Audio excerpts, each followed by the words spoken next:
kita memulai ibadah, mari bersama-sama kita berkatakan dengan iman Mazmur 91 sebagai doa kita. Dalam lindungan Allah, orang yang duduk dalam lindungan yang maha tinggi dan bermalam dalam naungan yang maha kuasa akan berkata kepada Tuhan, tempat perlindunganku dan kubu pertahananku, Allahku yang kupercayai. Sungguh, Dialah yang akan melepaskan engkau dari jerat penangkap burung, dari penyakit sampar yang busuk. Dengan kepaknya Ia akan menudungi engkau. Di bawah sayapnya engkau akan berlindung. Kesetiaannya ialah perisai dan pagar tembok.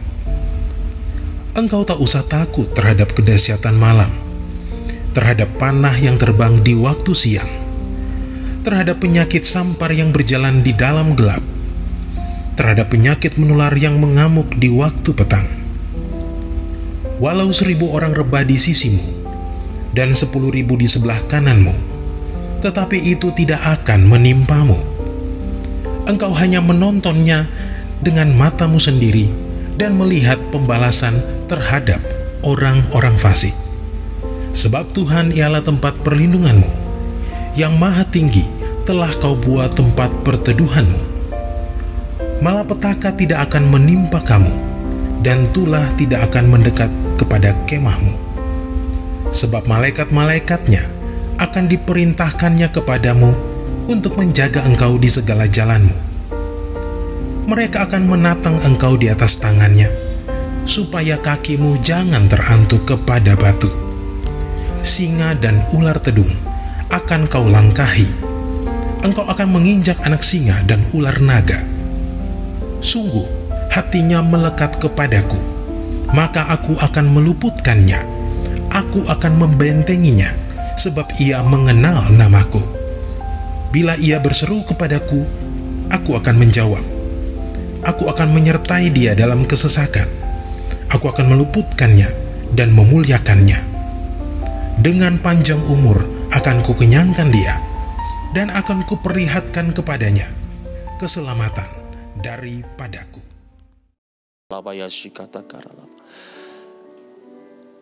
Mari Bapak Ibu sekalian kita berdoa bagi negeri kita. Bapak, kami berdoa bagi Indonesia. Lawat bangsa kami Indonesia. Kami percayakan janji-Mu yang hari-hari ini sedang digenapi di bangsa kami, bahwa bangsa Indonesia sedang mengalami Pentakosta ketiga. Penuaian jiwa yang terbesar dan yang terakhir sedang terjadi di tengah-tengah bangsa kami. Bapak, kami berdoa, lawat negeri kami, lawat pulau demi pulau, lawat kota demi kota, lawat desa demi desa, bahkan Tuhan, aku berdoa hingga ke pelosok tanah air kami. Engkau melawat negeri ini, Engkau melawat bangsa kami. Pertobatan terjadi, pertobatan terjadi, pertobatan terjadi di dalam nama Tuhan kami Yesus Kristus. Tuhan, kami berdoa, kalau hari ini janji-Mu atas kami bahwa generasi Yeremia sedang Engkau pakai dengan luar biasa. Tuhan, genapkan atas anak-anak muda, genapkan atas generasi Yeremia ini Tuhan. Pakai mereka dengan luar biasa, dengan cara yang ajaib, dengan cara yang tidak kami pikirkan sebelumnya Tuhan. Pakai mereka Tuhan untuk boleh memenangkan banyak orang, banyak jiwa bagi kemuliaan nama Tuhan. Pakai mereka dalam penuaian terbesar dan yang terakhir ini, di dalam nama Tuhan kami Yesus Kristus. Bapa, kami juga berdoa untuk negeri kami yang sedang ada dalam pandemi COVID-19. Tuhan, kami minta di hadapan Tuhan. Tuhan, kami minta di hadapan-Mu Tuhan. Sembuhkan bangsa kami, sembuhkan bangsa kami di dalam nama Tuhan kami Yesus Kristus. Kami mohonkan di hadapan Tuhan untuk pemerintahan kami, Presiden Jokowi dan seluruh aparatur pemerintahan yang ada. Berikan hikmat, berikan kemampuan untuk mereka boleh memberikan kebijakan bagi bangsa kami Tuhan, sehingga bangsa kami boleh keluar dari pandemi ini Tuhan. Dan terlebih kami mohon kuasa-Mu yang luar biasa bekerja, dinyatakan di tengah-tengah negeri kami untuk menyembuhkan bangsa kami di dalam nama Tuhan kami Yesus Kristus. Mari Tuhan, kami mohonkan kuasa-Mu dinyatakan, kami mohonkan kuasa kuasa-Mu dinyatakan bagi Indonesia. Di dalam nama Tuhan kami Yesus Kristus, kami mau perkatakan di dalam nama Tuhan Yesus Kristus, COVID-19, Engkau diam dan tenanglah di dalam nama Tuhan Yesus Kristus. Kami percaya kuasa-Mu dahsyat, kami percaya kuasa-Mu luar biasa, sanggup memulihkan negeri ini, sanggup memulihkan bangsa kami. Kami bawa bangsa ini dalam tangan Tuhan kami Yesus Kristus. Di dalam nama Tuhan Yesus Kristus kami berdoa. Haleluya. Amin. Yesus telah bangkit, bahkan hari ini Dia naik ke surga. Mari sama-sama kita berikan kemuliaan buat Tuhan Yesus, saudara. Sambil sorakan haleluya. Kita lebih daripada pemenang.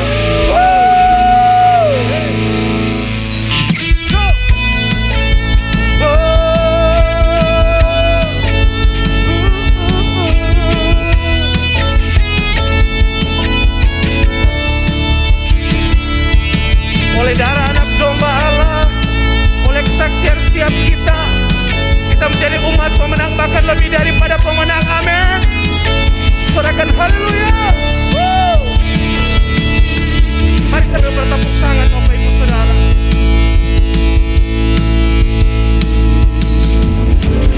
Lebih dari pemenang dalam segala perkara, iblis telah dikalahkan oleh kuasa darahnya. Jika Allah di pihak kita, siapa dapat melawan? Kita lebih dari pemenang. Mari umat pemenangnya Tuhan katakan. Lebih dari pemenang dalam segala perkara, iblis telah dikalahkan oleh kuasa darahnya. Allah di pihak, siapa lawan kita? Kita lebih dari pemenang. Haleluya,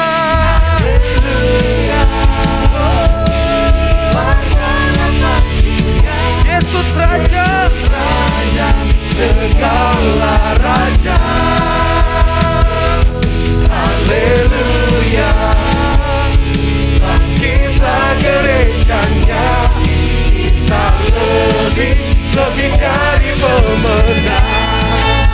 Mari sambil bertepuk tangan seru-serukan. Haleluya, haleluya. Kami lebih dari pemenang, lebih dari pemenang dalam segala perkara.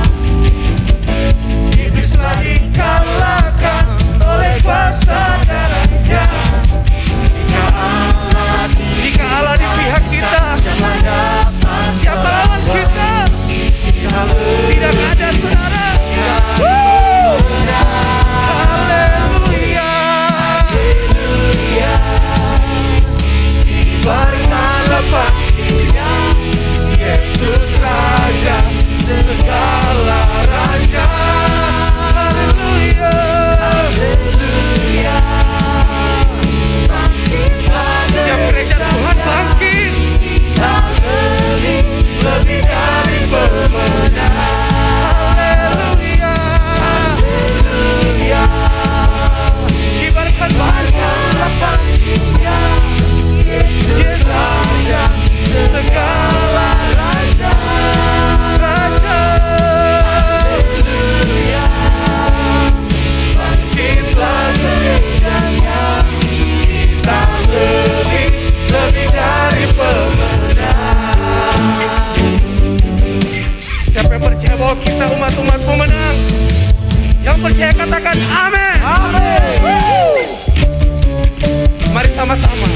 Kita lebih dari pemenang. Kita lebih dari pemenang. Kita lebih dari pemenang. Kita lebih dari pemenang. Kita lebih dari pemenang. Kita lebih dari pemenang. Kita lebih dari pemenang. Kita lebih dari pemenang. Kita lebih dari pemenang. Kita lebih dari pemenang. Saya lebih dari pemenang.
sebelum lebih lagi kita masuk dalam pujian penyembahan dan firman Tuhan, bersama-sama kita deklarasikan Pentakosta ketiga. Pentakosta ketiga adalah pencurahan Roh Kudus yang dahsyat di zaman ini, melebihi yang terjadi di Azusa Street. Pentakosta ketiga akan mengakibatkan penuaian jiwa yang terbesar dan yang terakhir sebelum Tuhan Yesus datang kembali. Pentakosta ketiga akan membangkitkan generasi Yeremia, yaitu anak-anak muda yang dipenuhi Roh Kudus, cinta mati-matian kepada Tuhan Yesus, tidak kompromi terhadap dosa, dan akan bergerak untuk memenangkan jiwa. Pentakosta ketiga lahir di Indonesia dan bergerak ke bangsa-bangsa. Gerakan ini dari timur ke barat dan akan kembali ke Yerusalem. Pentakosta ketiga akan memberikan kuasa untuk menyelesaikan amanat agung, dan setelah itu Tuhan Yesus datang kembali. Kami teruskan menyembah Engkau, buat Tuhan yang telah menang bagi setiap kami. Terima kasih ya Tuhan.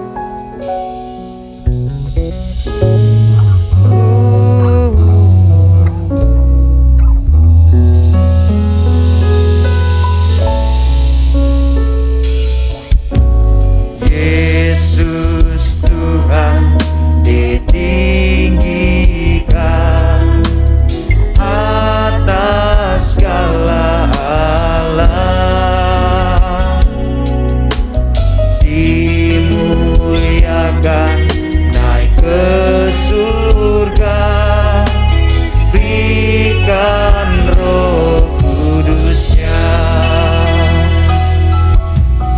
Yesus Tuhan ditinggikan atas segala alam, dimuliakan naik ke surga, berikan Roh Kudusnya. Datanglah sekarang, penuhi kami dengan kuasa-Mu, urapi kami sekarang ini dengan api Roh-Mu. Roh Kudus, ini hamba-Mu. Roh Kudus, penuhi hamba-Mu. Mari kita terus sembah Tuhan. Yes Lord. Yesus Tuhan ditinggikan atas segala Allah, dimuliakan naik ke surga, berikan Roh Kudusnya. Mari lagi kita sembah Tuhan. Yesus Tuhan ditinggikan atas segala Allah, dimuliakan. Kau yang telah naik ke surga dan layak untuk kami sembah ya Tuhan. Roh Kudusnya, datanglah sekarang, penuhi kami dengan kuasa-Mu, urapi kami sekarang ini dengan api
Shalom semuanya. Alkitab berkata, Yesus mati karena dosa-dosa kita. Dia dikuburkan, tetapi pada hari yang ketiga dia dibangkitkan. Setelah Tuhan Yesus bangkit, selama 40 hari Tuhan Yesus menampakkan diri kepada lebih dari 500 murid-muridnya untuk membuktikan bahwa dia hidup. Setelah memberikan pesan terakhir, maka dengan disaksikan murid-muridnya, Tuhan Yesus terangkat ke sorga. Saya percaya kalau kita berada di sana waktu itu, kita pasti akan sama dengan murid-murid Tuhan Yesus yang melihat bahwa Tuhan Yesus bertambah tinggi. Ketika mereka melihat ke bawah, ternyata kaki Tuhan Yesus sudah tidak menyentuh tanah lagi. Perlahan tapi pasti, Tuhan Yesus terangkat ke sorga. Makin lama makin kecil, sampai ada awan yang menutupi dan hilang dari pandangan mata. Sementara mereka terheran-heran melihat ke langit, maka ada 2 orang yang berpakaian putih di dekat mereka yang berkata, "Hai orang-orang Galilea, mengapakah kamu berdiri melihat ke langit? Yesus ini yang terangkat ke sorga meninggalkan kamu akan datang kembali dengan cara yang sama seperti kamu melihat dia naik ke sorga." Dari ayat ini saya percaya kalau yang melihat Tuhan Yesus naik ke sorga adalah murid-murid Tuhan Yesus, maka yang akan melihat Tuhan Yesus turun dari sorga menjemput gerejanya adalah murid-murid Tuhan Yesus. Tuhan Yesus berkata dalam Yohanes 14 ayat 1-3, "Janganlah gelisah hatimu. Percayalah kepada Allah. Percayalah juga kepadaku. Di rumah Bapa-Ku banyak tempat tinggal. Jika tidak demikian, tentu aku mengatakannya kepadamu. Sebab aku pergi ke situ untuk menyediakan tempat bagimu. Dan apabila aku telah pergi ke situ dan telah menyediakan tempat bagimu, aku akan datang kembali dan membawa kamu ke tempatku, supaya di tempat di mana aku berada, kamu pun berada." Pesan Tuhan Yesus ini ditujukan untuk murid-muridnya. Karena itu, kalau kita mau ikut dalam pengangkatan, maka kita harus menjadi murid Tuhan Yesus. Murid Tuhan Yesus adalah kita-kita yang hidupnya sama seperti Kristus telah hidup. Karena kita hidup sama seperti Kristus telah hidup, maka kita akan menjadi serupa dengan gambarnya. Roma 8 ayat 29 berkata, "Sebab mereka yang dipilihnya dari semula, mereka juga ditentukannya dari semula untuk menjadi serupa dengan gambaran anaknya, supaya ia, anaknya itu, menjadi yang sulung di antara banyak saudara." Jadi goal kita sebagai orang percaya adalah menjadi serupa dengan gambar Yesus. Memasuki tahun 2021, Tuhan memberikan tema bahwa tahun 2021 adalah tahun integritas. Kita harus menjadi orang yang berintegritas, yang artinya kita berbicara dan melakukan apa yang kita percayai sesuai dengan kebenaran firman Allah. Jadi, kita harus hidup dengan jujur dan tulus di hadapan Tuhan. Sebagai panutan untuk menjadi orang yang berintegritas adalah Tuhan Yesus sendiri. Sebab Tuhan Yesus adalah the man of integrity. Menjadi murid Tuhan Yesus adalah menjadi orang yang berintegritas. Tuhan Yesus sangat menekankan agar kita menjadi orang yang berintegritas, karena kedatangannya sudah sangat-sangat dekat.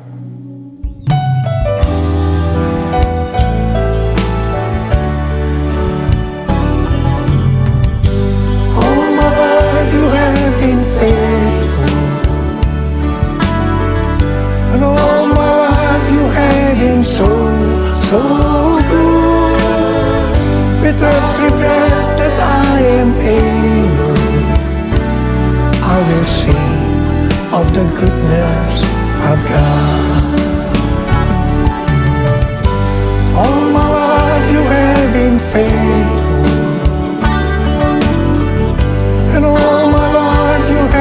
been so, so good.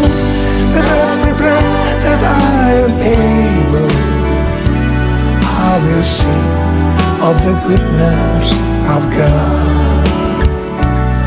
I will sing of the goodness of God.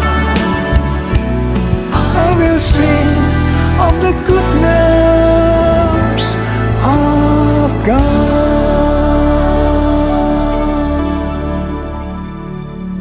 Ibrani 7 ayat 25 berkata, karena itu ia sanggup juga menyelamatkan dengan sempurna semua orang yang oleh Dia datang kepada Allah.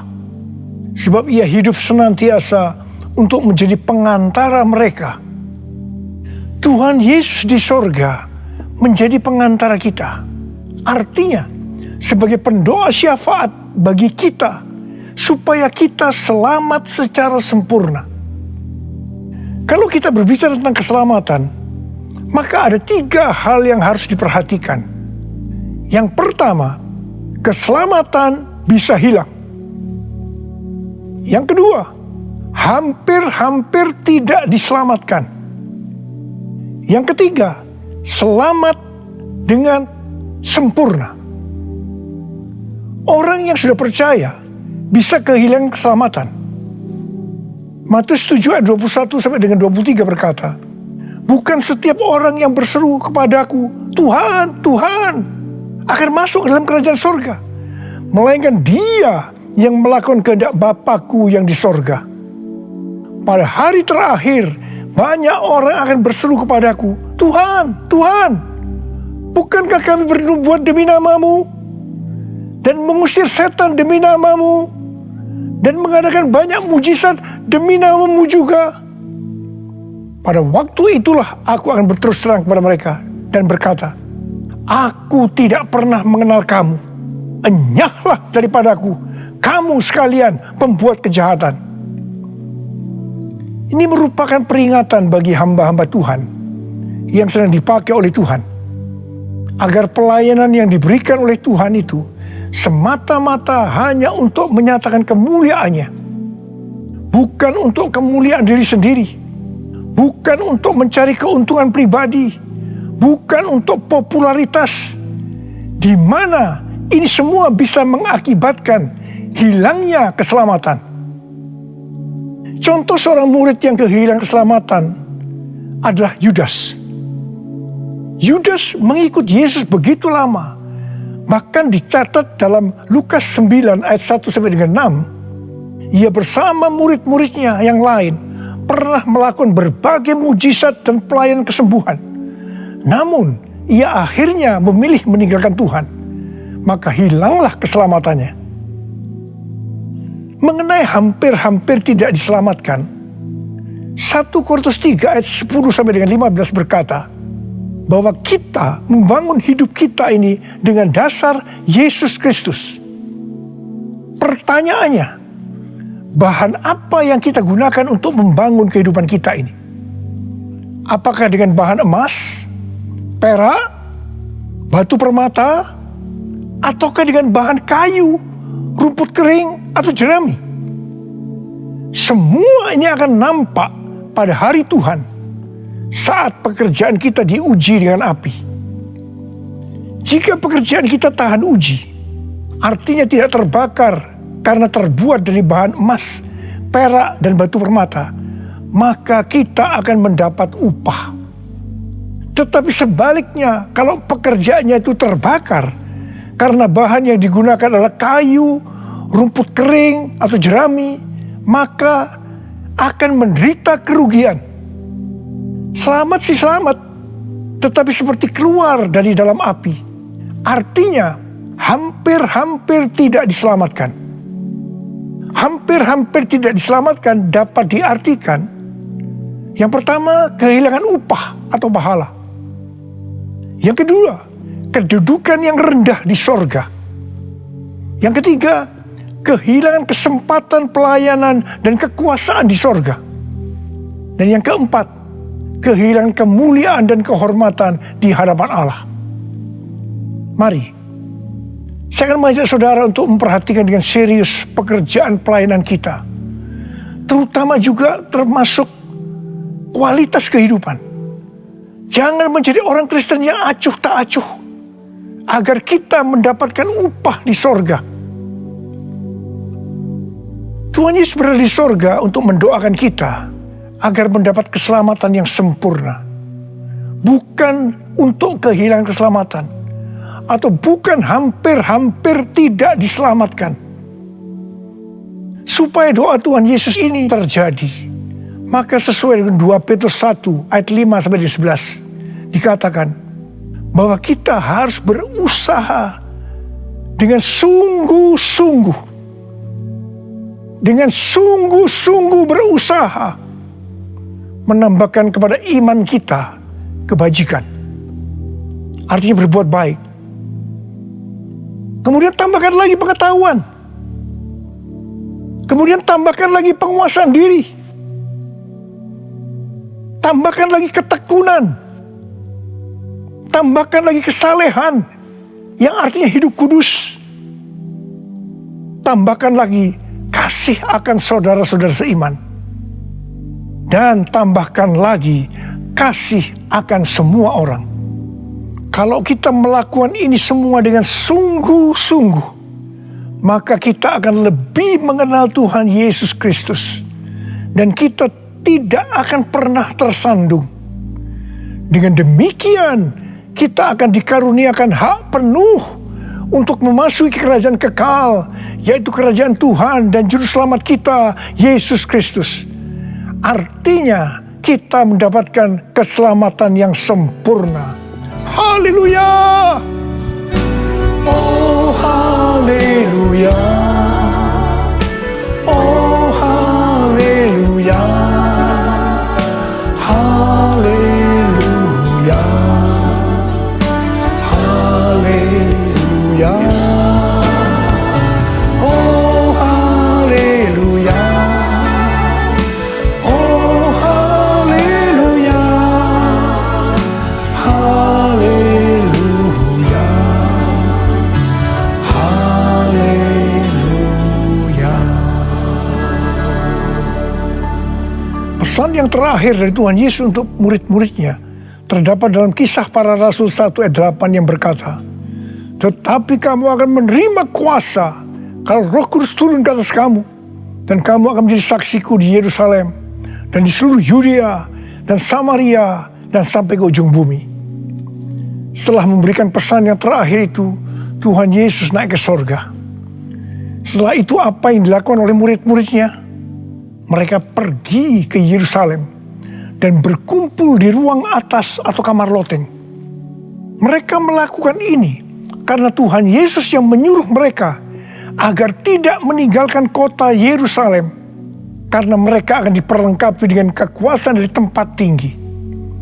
Tuhan Yesus berkata, "Sebab Yohanes membaptis dengan air, tetapi tidak lama lagi kamu akan dibaptis dengan Roh Kudus." Murid-murid yang berkumpul berjumlah sekitar 120 orang. Kisah Para Rasul 1 ayat 14 bagian A berkata, mereka semua bertekun dengan sehati dalam doa bersama-sama, yang artinya mereka berdoa, memuji dan menyembah Tuhan dalam unity siang dan malam. Ini adalah prinsip restorasi Pondok Daud. Ini adalah prinsip menara doa. Pada hari raya Pentakosta, jadi 10 hari setelah mereka berkumpul itu, tiba-tiba turunlah dari langit suatu bunyi seperti tiupan angin keras yang memenuhi seluruh rumah di mana mereka duduk. Mungkin seperti ini.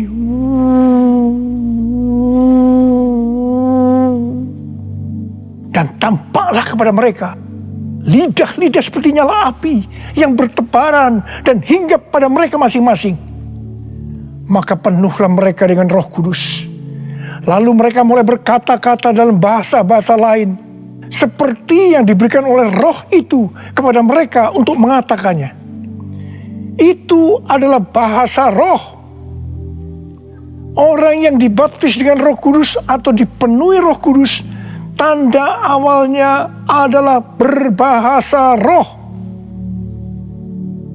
Setelah itu murid-murid Tuhan Yesus dipakai secara luar biasa untuk melakukan amanat agung. Tanda dan mujizat menyertai pelayanan mereka. Peristiwa ini disebutkan sebagai Pentakosta yang pertama. Pentakosta yang pertama ini dahsyat, sebab dalam kurun waktu 100 tahun, 70% dari dunia yang dikenal waktu itu, yaitu yang berada di bawah kekaisaran Romawi, menjadi Kristen. Pertanyaannya, apakah amanat agung sudah selesai? Jawabannya, belum. Karena itu pada tahun 1906, kembali Roh Kudus dicurahkan di Azusa Street yang disebutkan sebagai Pentakosta yang kedua.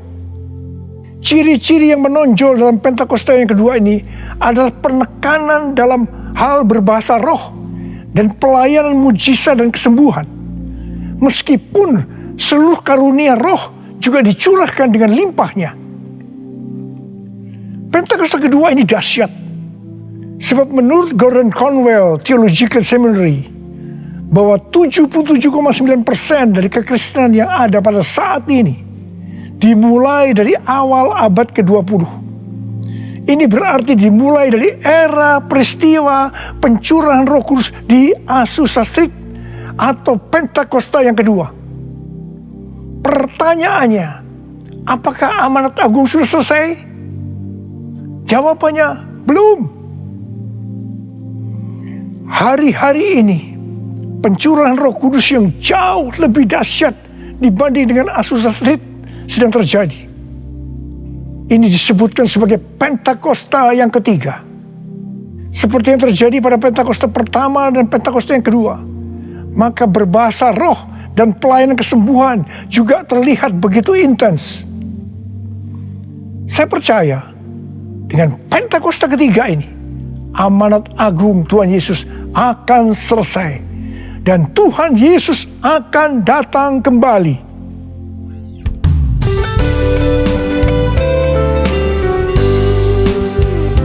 Curahkanlah kuasa-Mu Tuhan, mujizat terjadi di tempat ini.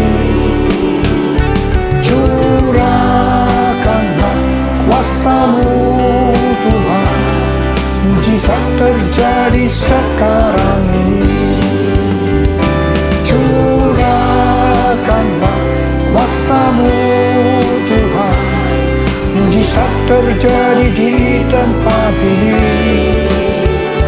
Curahkanlah kuasa-Mu Tuhan, mujizat terjadi sekarang ini.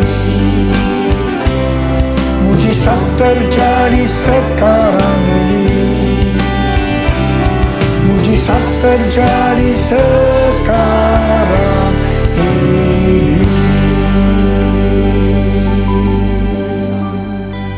Rasul Paulus berkata dalam 1 Korintus 14 ayat 5 bagian A, "Aku suka supaya kamu semua berkata-kata dengan bahasa roh." Selain itu dalam 1 Korintus 14 ayat 18, Rasul Paulus juga berkata, "Aku mengucap syukur kepada Allah bahwa aku berkata-kata dalam bahasa roh lebih daripada kamu semua." Saya sangat mengaminkan apa yang dikatakan oleh Rasul Paulus ini. Dan saya juga berdoa agar apa yang dikatakan oleh Rasul Paulus ini juga terjadi pada kita. Yang percaya katakan amin. Apa yang terjadi kalau kita berbahasa roh? Yang pertama, kita akan lebih berani bersaksi tentang Yesus.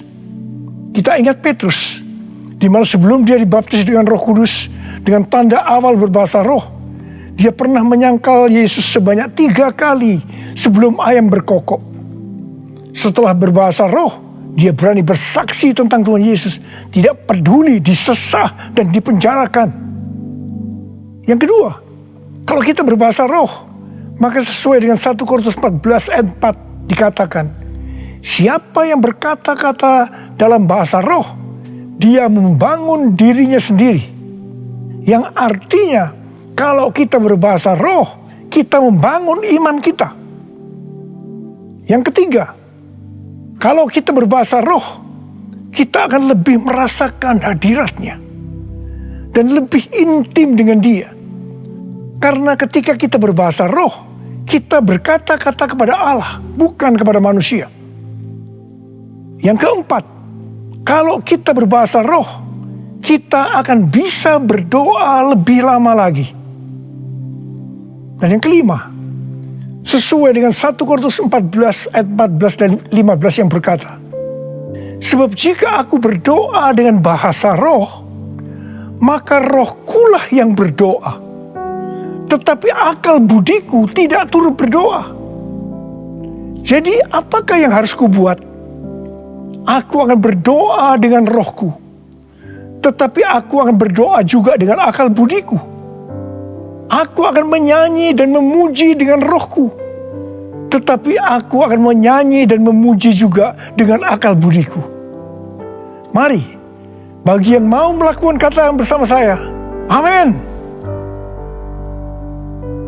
Datanglah sekarang, penuhi kami dengan kuasa-Mu. Urapi kami sekarang ini dengan api Roh-Mu. Roh Kudus, ini hamba-Mu. Roh Kudus, penuhi hamba-Mu. Saya berdoa buat saudara. Ada berapa banyak di antara saudara yang rindu untuk dipenuhi dengan Roh Kudus hari ini? Ada berapa banyak yang rindu untuk dibaptis dengan Roh Kudus, dengan tanda awal berbahasa roh? Saya boleh angkat tangan. Katakan bersama saya sekali lagi. Anointing fall on me. Anointing fall on me. Let the power of the Holy Spirit fall on me. Anointing fall on me. Angkat tangan saudara. Urabasyaralakana matakarabayara balabalabalabalabal. Curahkan Tuhan Roh-Mu Tuhan, curahkan Roh-Mu ya Tuhan. Penuhi kami semua dengan Roh-Mu ya Tuhan. Baptis anak-anak-Mu dengan Roh-Mu, dengan tanda awal berbahasa roh. Terima. Ora la masyikara la bala. Ora la mulai berbahasa roh. Saudara mulai dapat berbahasa roh. Ora la bala. Ora la bala. Oh, dia la bala. Ora la bala. Anointing fall on me. Anointing fall on me. Let the power of the Holy Spirit fall on me. Anointing fall on me. Oh, terima kasih Tuhan. Terima kasih ya Tuhan. Terima kasih ya Tuhan. Terima kasih. Oh, terima kasih ya Tuhan. Terima kasih ya Tuhan. Oh, terima kasih. Oh, terima kasih. Ora bara. Terima kasih Abba. Terima kasih Abba. Engkau sudah memenuhi anak-anak-Mu dengan Roh-Mu. Engkau membaptis mereka dengan Roh Kudus. Mereka dengan tanda awal berbahasa roh. Oh ya Tuhan, terima kasih buat kebaikan Tuhan. Terima kasih. Pakai kami semua menjadi alat untuk menyelesaikan amanat agung Tuhan Yesus. Pakai Tuhan, pakai kami semua. Terima kasih. Dalam nama Yesus. Amin. Mari saudara-saudara, kita akan masuk dalam perjamuan kudus. Kita akan mengingat ayat ini. Sebab setiap kali kamu makan roti ini dan minum cawan ini, kamu memberitakan kematian Tuhan sampai Ia datang. Perjamuan kudus adalah perjamuan Tuhan Yesus sendiri. Setiap kali kita masuk dalam perjamuan kudus, Tuhan Yesus selalu mengingatkan kita, biarlah ini menjadi peringatan akan daku. Biarlah ini menjadi peringatan akan daku. Karena itu, mari arahkan hati kita kepada kebaikan Tuhan. Kita akan mengingat kebaikan Tuhan. Supaya kita lebih mengasihi Tuhan Yesus. Kita lebih mengasihi satu dengan yang lain. Mari tundukkan kepala. Tuhan, siapakah kami sebelum kami mengenal Engkau? Kami semua orang berdosa. Upah dosa adalah maut, mati. Tapi Engkau yang tidak berdosa telah dijadikan dosa oleh karena kami. Engkau harus turun dari surga mulia, mati ganti kami dengan penderitaan yang luar biasa. Oh Tuhan, itu Engkau ya Aba. Engkau ya Aba. Itu Engkau ya Aba. Engkau jadikan kami sebagai anak-anak-Mu.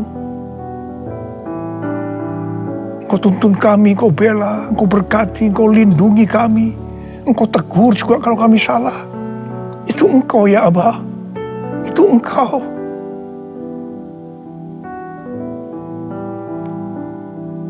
Tuhan akan memberkati saudara dan saya melalui perjamuan kudus ini. Tapi Tuhan mau kita makan dan minum dengan cara yang benar. Karena itu masing-masing sekarang berdoa. Introspeksi. Lihat keadaan diri masing-masing. Jangan menyimpan dosa.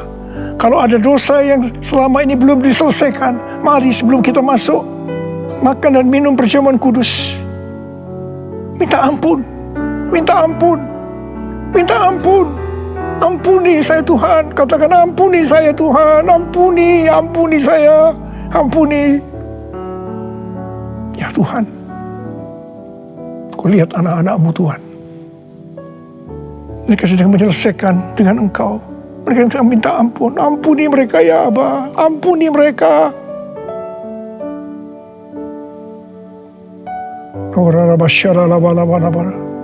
Mari sekarang kita masuk dalam perjamuan kudus dengan hati yang penuh ucapan syukur.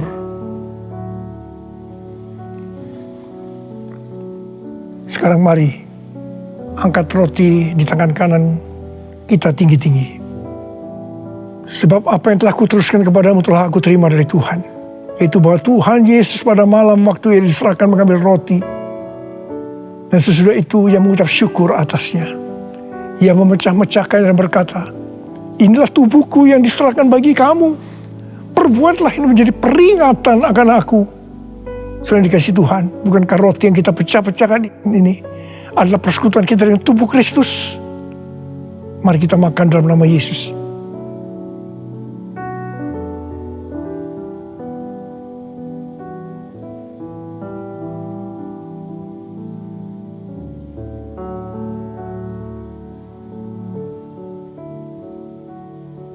Sekarang angkat cawan di tangan kanan kita tinggi-tinggi.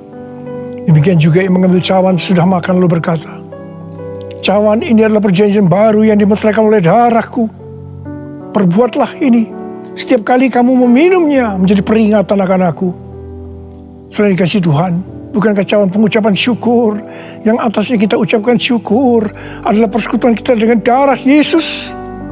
Mari kita minum dalam nama Yesus.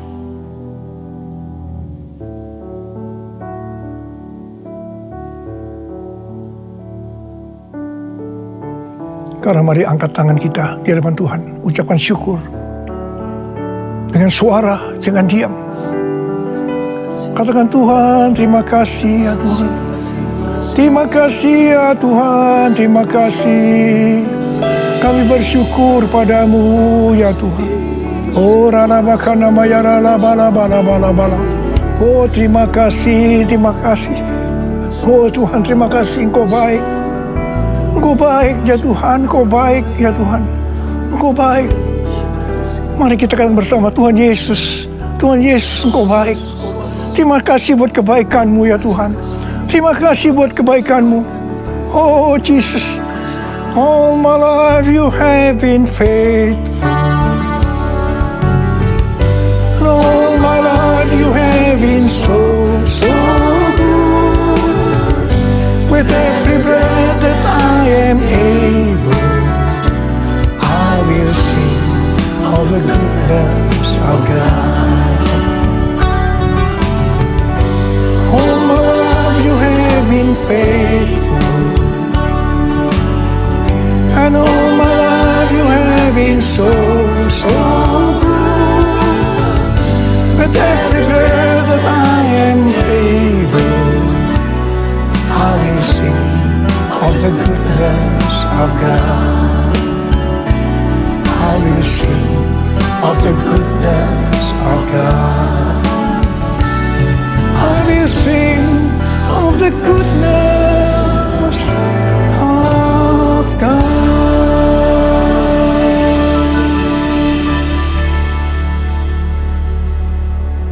Sekarang terimalah berkat Tuhan. Kasih karunia berlimpah-limpah daripada Allah Bapa dalam Anak yang tunggal Yesus Kristus. Persekutuan yang manis dengan Roh Kudus menyertai saudara sekalian mulai hari ini sampai Tuhan Yesus datang kembali menjemput kita di awan-awan dan bahkan sampai selama-lamanya. Yang percaya bersama-sama katakan amin.